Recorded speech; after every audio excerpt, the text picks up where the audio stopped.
প্রধানমন্ত্রী হওয়ার পর প্রথমবার নয়াপল্টনে দলের কেন্দ্রীয় কার্যালয়ে বিএনপি চেয়ারম্যান তারেক রহমান। এই মুহূর্তে সেখানে আছেন সহকর্মী আহমেদ সালেহীন। সরাসরি যাচ্ছে তার কাছে।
চেয়ারম্যান তারেক রহমান এই মাত্র নয়াপল্টনে বিএনপির কেন্দ্রীয় কার্যালয়ে প্রবেশ করেছেন। ইনি প্রধানমন্ত্রী হওয়ার পর এই প্রথমবারের মতো নয়াপল্টনের বিএনপির কেন্দ্রীয় কার্যালয়, সেই কার্যালয়ে তিনি এলেন। এর আগে তিনি 17 বছর পর দেশে ফেরার পর, অর্থাৎ গত বছরের 25শে ডিসেম্বর তিনি দেশে ফিরেছিলেন। তারপরে 29শে ডিসেম্বর তিনি এই কার্যালয়ে এসেছিলেন এবং নেতাকর্মীদের সাথে তিনি শুভেচ্ছা বিনিময় করেছিলেন এবং বারান্দায় এসে হাত নাড়িয়েছিলেন। এবং সেই অপেক্ষায়ও কিন্তু রয়েছেন এখানকার সাধারণ মানুষ, সাধারণ নেতাকর্মীরা। তারা অপেক্ষায় আছেন প্রধানমন্ত্রী তারেক রহমান এই ভিতরে এই কার্যালয়ে এসেছেন এবং তার মধ্যে একটি উচ্ছ্বাস এবং উদ্দীপনা আমরা দেখতে পাচ্ছি। এবং তারা দুপুর থেকে স্লোগান দিচ্ছেন তারেক রহমানকে ঘিরে, বিএনপিকে ঘিরে তারা স্লোগান দিচ্ছেন এবং তারা এই নয়াপল্টনে অবস্থান করছেন। দুটি রাস্তা জুড়ে, অর্থাৎ ফকিরা পুল থেকে একদম নাইটিঙ্গেল মোড় পর্যন্ত দুই রাস্তায় তারা অবস্থান নিয়েছেন এবং তারা তাদের নেতাকে, অর্থাৎ বিএনপি চেয়ারম্যান যিনি এবং প্রধানমন্ত্রী তারেক রহমান, তাকে দেখার জন্য মূলত তিনি, আমরা দেখতে পাচ্ছি তারেক রহমান সম্ভবত তিনি বারান্দায় আসবেন, সেই জন্য হয়তো আমরা দেখতে পাচ্ছি এসএসএফের যারা সদস্য রয়েছেন, স্পেশাল সিকিউরিটি ফোর্সে, তারা এই বারান্দায়, দোতলার বারান্দায় কার্যালয়ে, সেখানে তারা হয়তো নিরাপত্তা যেই ব্যবস্থা সেটি তারা দেখছেন এবং সাধারণ মানুষের যে উচ্ছ্বাস তাকে দেখার জন্য সেটি কিন্তু আমরা বাইরে থেকে দেখতে পাচ্ছি যে অসংখ্য নেতাকর্মী, আসলে গুণে বলা যাবে না কত নেতাকর্মী এখানে এসেছেন। আমরা দেখতে পেয়েছি দুপুর থেকে নয়াপল্টন একদম ফকিরাপুল মোড় থেকে নাইটিঙ্গেল মোড় পর্যন্ত এই কর্মীরা এই নয়াপল্টনের সামনে এসে জড়ো হয়েছেন এবং তারা অবস্থান নিয়েছেন, স্লোগান দিচ্ছেন।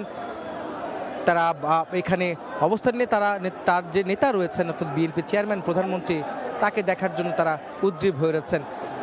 যেহেতু প্রধানমন্ত্রী হওয়ার পরে এই নয়াপল্টনে দলটির কেন্দ্রীয় কার্যালয়ে প্রধানমন্ত্রী হিসেবে এবং বিএনপি চেয়ারম্যান তিনি এসেছেন এবং আসছেন, সেই বিষয়টি, সেই খবরকে ঘিরেই আসলে এই অবস্থান এই নেতাকর্মীদের। আজকে মূলত নয়াপল্টনে এই কেন্দ্রীয় কার্যালয়ে তার প্রধানমন্ত্রী হিসাবে এবং বিএনপি চেয়ারম্যান তারেক রহমান তিনি ইচ্ছা প্রকাশ করেছিলেন এই অফিসে তিনি অফিস করবেন এবং সেই কারণে নেতাকর্মীদেরকে তারা এখানে এসেছেন তাকে দেখার জন্য। আমরা একটি বিষয় বলে রাখতে চাই যে মূলত এইখানে মূলত 45 জন সংসদ সদস্য ইতিমধ্যে আমরা দেখতে পেয়েছি কিছুক্ষণ আগে, অর্থাৎ এখন থেকে প্রায় 8-10 মিনিট আগে এখানে প্রবেশ করেছেন এই কার্যালয়ের ভিতরে এবং তাদের সাথে একটি প্রধানমন্ত্রীর বৈঠক রয়েছে। যেই বৈঠকে প্রধানমন্ত্রী তাদেরকে কিছু দিক নির্দেশনা দিবেন, কিছু আলোচনা করবেন, কিছু বিষয়ে দেশের সার্বিক পরিস্থিতি নিয়ে, রাজনীতি নিয়ে, সেগুলি কিন্তু আমরা জানতে পেরেছিলাম এবং সেই অপেক্ষায় তারা ছিলেন। আমরা দেখেছি যে তিনি তারেক রহমান প্রধানমন্ত্রী তিনি এই কার্যালয়ের ভিতরে প্রবেশ করার আগ মুহূর্তে, তিনি আসার 8-10 মিনিট আগে যেই 45 জন সংসদ সদস্যকে আমন্ত্রণ জানানো হয়েছিল তারা এর ভিতরে প্রবেশ করেছেন এবং তাদের সঙ্গে একটি বৈঠক হওয়ার কথা রয়েছে। যে বৈঠকে তারা বেশ কিছু বিষয় আলোচনায় আসবে বলে আমরা জানতে পেরেছি। বিশেষ করে একটি বিষয় আমরা জানতে পেরেছি যে বৈশ্বিক যে সংকট তৈরি হয়েছে বিভিন্ন বিষয়ে, জ্বালানি তেল থেকে শুরু করে নানা বিষয়ে, অর্থাৎ ইরান, ইসরায়েল এবং যুক্তরাষ্ট্রের মধ্যে যে যুদ্ধ চলছে বেশ কিছুদিন যাবৎ, সেই যুদ্ধকে ঘিরে সারা বিশ্বে যে একটি অস্থিরতা তৈরি হয়েছে এবং বৈশ্বিকভাবে নানা ধরনের বিষয় সংকট তৈরি হয়েছে, তার প্রভাব কিন্তু বাংলাদেশেও এসেছে। সেই বাংলাদেশেও কিন্তু সেই সংকটের কিছুটা হলেও প্রভাব পড়েছে এবং সেই বিষয়ে বিশেষ করে জ্বালানি তেল ইস্যুতে বেশ অস্থিরতা দেখা গিয়েছে বাংলাদেশেও, বিশেষ করে দক্ষিণ এশিয়ার বেশ কয়েকটি দেশে কিন্তু ইতিমধ্যে জ্বালানি তেল নেবে সংকটের মধ্যে পড়েছে। যদিও বাংলাদেশে মজুত রয়েছে এবং সার্বক্ষণিক সেই জ্বালানি তেল কিন্তু আসছে, এছাড়াও কিন্তু নানা বিষয়ে রয়েছে, শুধু তেলই নয়, নানা বিষয় কিন্তু রয়েছে যে এই বৈশ্বিক যে আমদানি নির্ভর যে দেশগুলি রয়েছে তাদের মধ্যে একটি অস্থিরতা কাজ করছে। সেই বিষয়গুলো মূলত আজকে এই সংকট মোকাবেলা, অস্থিরতা মোকাবেলা এবং সাধারণ মানুষকে স্বস্তি দেওয়ার বিষয়ে, দুর্ভোগ কমে স্বস্তি কীভাবে দেওয়া যায় সেই বিষয়গুলো প্রধানমন্ত্রী তাদের যে এমপি রয়েছেন যারা রয়েছেন তারা দলীয় সদস্য যারা রয়েছেন, দলীয় সদস্য হিসাবে যারা নির্বাচিত হয়েছেন, দলীয় সদস্য যারা নমিনেশন পেয়ে এমপি নির্বাচিত হয়েছেন জনগণের ভোটে, তাদের মধ্যে ৪৫ জনকে আমন্ত্রণ জানানো হয়েছে বৈঠকে তাদের সাথে কথা বলবেন প্রধানমন্ত্রী তারেক রহমান। তাই সেই বৈঠকটি মূলত সেই অস্থিরতা কাটিয়ে সংকট মোকাবেলা করে কীভাবে সাধারণ মানুষকে স্বস্তি দেওয়া যায় সেই বিষয়গুলো উঠে আসবে এই বৈঠকে, সেটা আমরা জানতে পেরেছিলাম।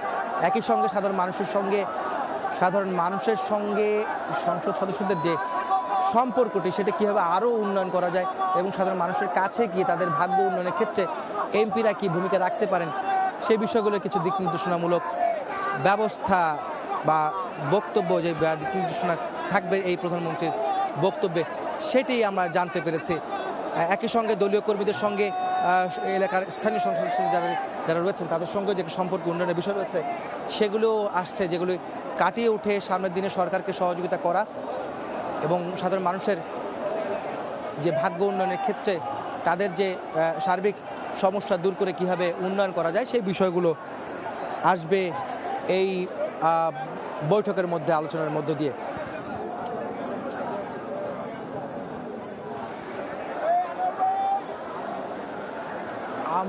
আমরা আসলে জানার চেষ্টা করছিলাম যে তারেক রহমান প্রধানমন্ত্রী হিসাবে তিনি কার্যালয়ে আসার পরে তিনি কী ধরনের বক্তব্য রাখেন এবং নেতাকর্মীদের সাথে কী ধরনের কথা বলেন সেই বিষয়গুলো আমরা জানার চেষ্টা করছি।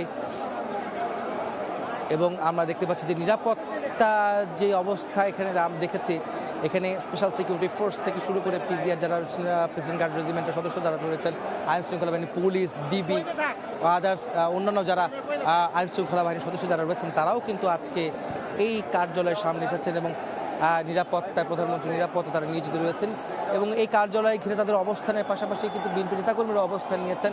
আজকে প্রধানমন্ত্রীকে যেমন তারা দেখতে যেমন এসেছেন তেমনি তাদের কাছ থেকে কিছু দিক নির্দেশনামূলক বক্তব্য তারা আশা করছেন প্রধানমন্ত্রীর তরফ থেকে, যে সেই দিক নির্দেশনা নিয়ে তারা আগামীতে তারা দেশ গঠনের কাজে তারা ভূমিকা রাখবেন।